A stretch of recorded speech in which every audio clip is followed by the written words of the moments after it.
بسم اللہ الرحمن الرحیم نحمدہ ونصلی علی رسولہ الکریم وعلی عبدہ المسیح الموعود۔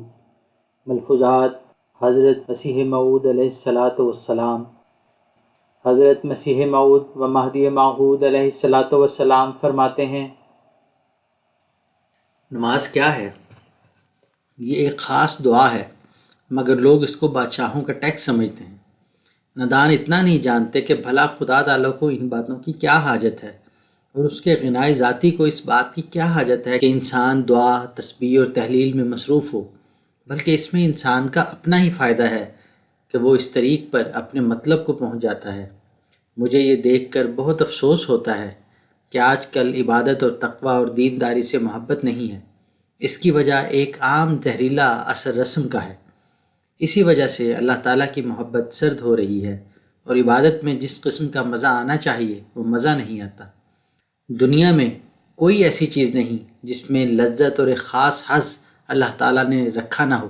جس طرح پر ایک مریض ایک عمدہ سے عمدہ خوش ذائقہ چیز کا مزہ نہیں اٹھا سکتا اور وہ اسے تلخ یا بالکل پھیکا سمجھتا ہے، اسی طرح سے وہ لوگ جو عبادت الہی میں حظ اور لذت نہیں پاتے، ان کو اپنی بیماری کا فکر کرنا چاہیے، کیونکہ جیسا میں نے ابھی کہا ہے، دنیا میں کوئی ایسی چیز نہیں ہے جس میں خدا تعالیٰ نے کوئی نہ کوئی لذت نہ رکھی ہو۔ اللہ تعالیٰ نے بنی نوع انسان کو عبادت کے لیے پیدا کیا، تو پھر کیا وجہ ہے کہ اس عبادت میں اس کے لیے لذت اور سرور نہ ہو؟ لذت اور سرور تو ہے، مگر اس سے حظ اٹھانے والا بھی تو ہو۔ اللہ تعالیٰ فرماتا ہے، وَمَا خَلَقْتُ الْجِنَّ وَالْإِنسَ إِلَّا لِيَعْبُدُونِ۔ اب انسان جب کہ عبادت ہی کے لیے پیدا ہوا ہے، ضروری ہے کہ عبادت میں لذت اور سرور بھی درجہ غایت کا رکھا ہو۔ اس بات کو ہم اپنے روزمرہ کے مشاہدے اور تجربے سے خوب سمجھ سکتے ہیں۔ مثلا دیکھو، اناج اور تمام خوردنی اور نوشیدنی اشیاء انسان کے لیے پیدا کیے ہیں، تو کیا ان سے وہ ایک لذت اور حظ نہیں پاتا؟ کیا اس ذائقے، مزے اور احساس کے لیے اس کے منہ میں زبان موجود نہیں؟ کیا وہ خوبصورت اشیاء دیکھ کر نباتات ہوں یا جمادات، حیوانات ہوں یا انسان حظ نہیں پاتا؟ کیا دل خوش کن اور سریلی آوازوں سے اس کے کان محفوظ نہیں ہوتے؟ پھر کیا کوئی دلیل اور بھی اس امر کے اس بات کے لیے مطلوب ہے کہ عبادت میں لذت نہ ہو؟ اللہ تعالیٰ فرماتا ہے، ہم نے عورت اور مرد کو جوڑا پیدا کیا اور مرد کو رغبت دی ہے۔ اب اس میں زبردستی نہیں بلکہ ایک لذت بھی دکھلائی ہے۔ اگر محض توالد و تناسل ہی مقصود بذات ہوتا تو مطلب پورا نہ ہو سکتا۔ عورت اور مرد کی برہنگی کی حالت میں ان کی غیرت قبول نہ کرتی کہ وہ ایک دوسرے کے ساتھ تعلق پیدا کریں، مگر اس میں ان کے لیے ایک حظ ہے اور ایک لذت ہے۔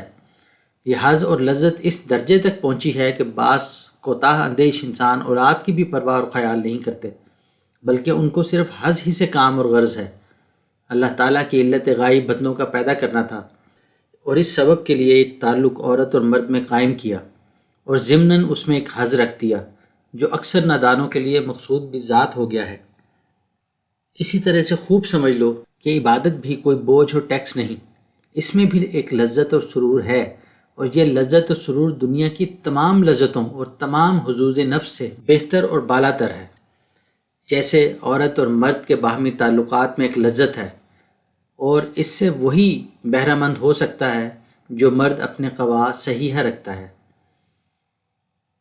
ایک نامرد اور مخنث وہ حظ نہیں پا سکتا، اور جیسے ایک مریض کسی عمدہ سے عمدہ خوش ذائقہ غذا کے لذت سے محروم ہے، اسی طرح پر ہاں ٹھیک ایسا ہی وہ کمبخت انسان ہے جو عبادت الہی سے لذت نہیں پا سکتا۔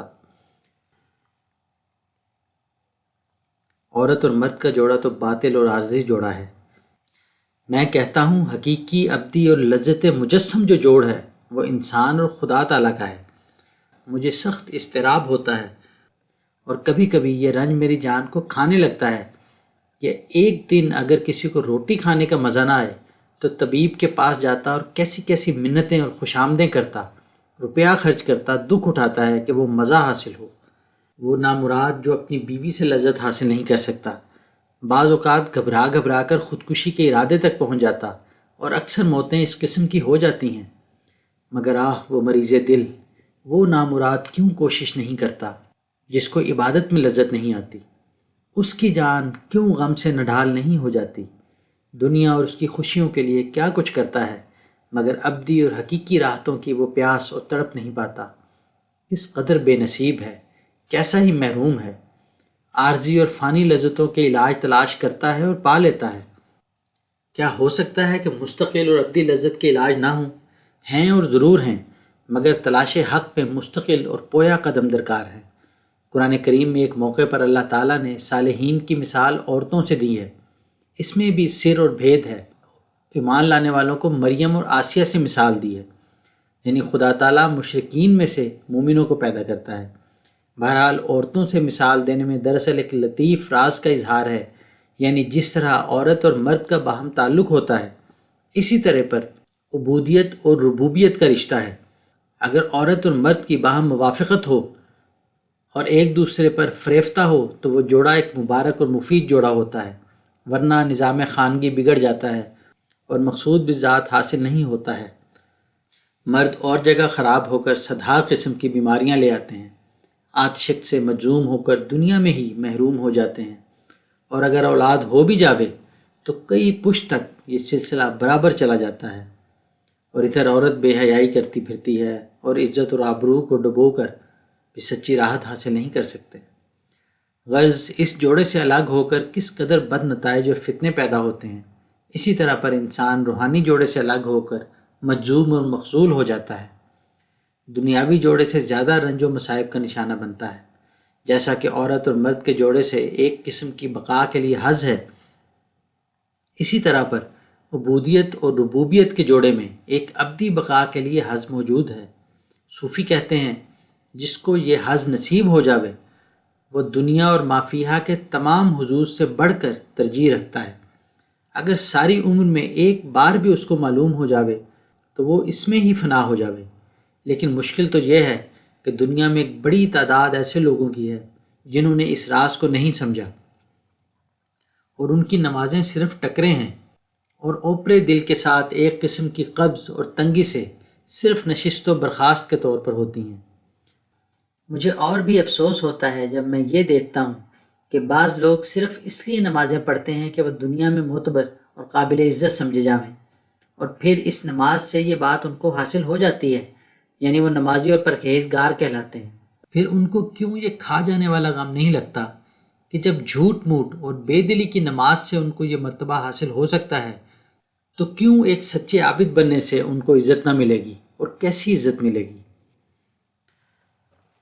غرض میں دیکھتا ہوں کہ لوگ نمازوں میں غافل اور سست اس لیے ہوتے ہیں کہ ان کو اس لذت اور سرور سے اطلاع نہیں جو اللہ تعالیٰ نے نماز کے اندر رکھا ہے، اور بڑی بھاری وجہ اس کی یہی ہے۔ پھر شہروں اور گاؤں میں تو اور بھی سستی اور غفلت ہوتی ہے۔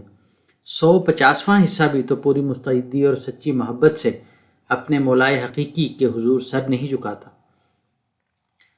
پھر سوال یہی پیدا ہوتا ہے کہ کیوں ان کو اس لذت کی اطلاع نہیں، اور نہ کبھی انہوں نے اس مزے کو چکھا۔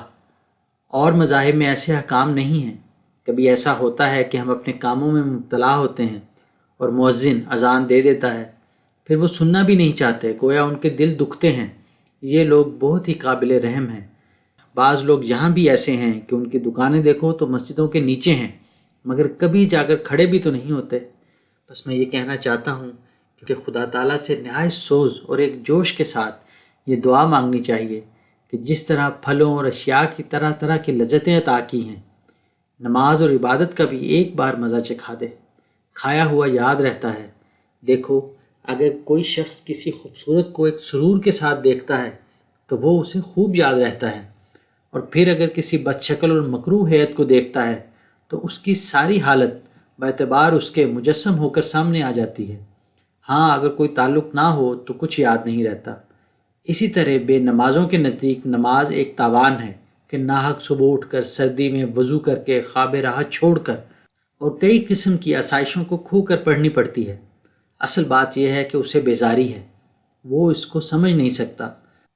اس لذت اور راحت سے جو نماز میں ہے اس کو اطلاع نہیں ہے، پھر نماز میں لذت کیوں کر حاصل ہو؟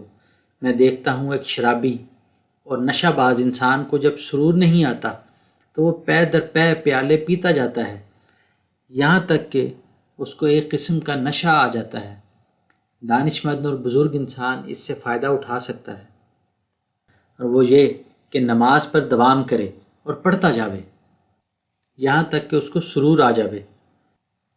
اور جیسے شرابی کے ذہن میں ایک لذت ہوتی ہے جس کا حاصل کرنا اس کا مقصود بھی ذات ہوتا ہے، اسی طرح سے ذہن میں اور ساری طاقتوں کا رجحان نماز میں اسی سرور کا حاصل کرنا ہو، اور پھر ایک خلوص اور جوش کے ساتھ کم از کم اس نشہ باز کے اضطراب اور قلق و کرب کی مانند ہی ایک دعا پیدا ہو کہ وہ لذت حاصل ہو، تو میں کہتا ہوں اور سچ کہتا ہوں کہ یقیناً وہ لذت حاصل ہو جاوے گی۔